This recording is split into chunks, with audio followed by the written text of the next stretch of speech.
Namaskar and thank you for coming on a Sunday.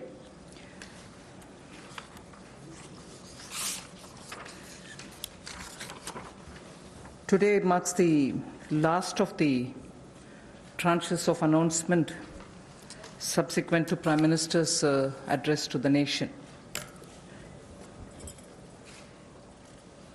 In fact, I'd like to start by quoting Prime Minister's some words of Prime Minister's speech that day, because what I'm planning to say today is very much pegged to that aspect of his speech.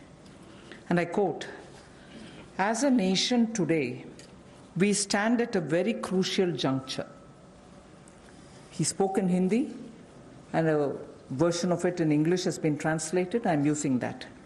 As a nation, we stand at a very crucial juncture. Such a big disaster is a signal for India. It has brought a message and an opportunity, unquote. He also used the expression crisis and an opportunity. That again leads to me to refer to his expression that we need now to build an Atmanirbhar Bharat. So, laying the foundation for what I want to say today, a little again quote from the Prime Minister. Quote, "In order to prove the resolve of a self-reliant India, land, labor, liquidity and laws, all have been emphasized in this package." So, a message from the pandemic, the challenges that it throws, the crisis and the challenge, and also looking at a self-reliant Bharat, an India which is going to be strong enough to meet the global challenges, but primarily looking at land, labor, liquidity and laws to bring that strength back to India and build a Atmanirbhar India. So, in the last 4 days of announcements, particularly the last 2 days, have had several reforms addressing the land, labor, liquidity and the laws. Today, we will be continuing in that series. PM also had said, "Jaan hai to jahan hai." Soon after announcing the lockdown, we had come with the PM Garib Kalyan package in order to immediately reach out to those who wanted food, who need food.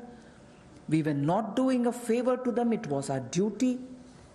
So we quickly went in to give next 3 months the requirement of grains as per the PDS, plus free grains also, because we didn't want them to scout for money to go and search for grains.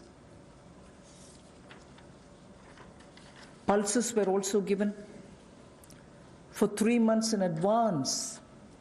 And here, I would want to say a word in appreciation of the efforts that the Food Corporation of India, NAFED, and the state governments all together put in, facing the logistics challenge that this posed, upfront giving all the grains and the pulses as promised to everybody who needed it as per the cards in every nook and corner of the country.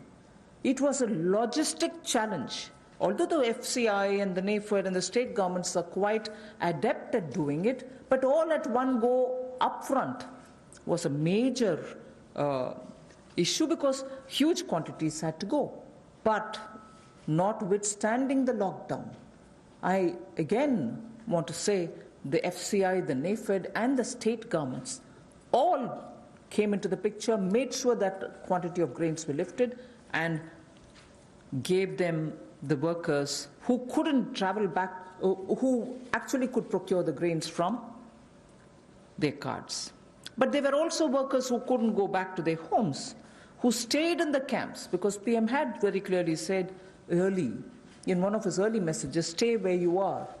And state governments ensured that they prepared meal, NGOs participated in this, charitable organizations also made sure that these workers who are not able to go back home are attended to. Many employers also kept their workers in their own premises and gave them food and place to be.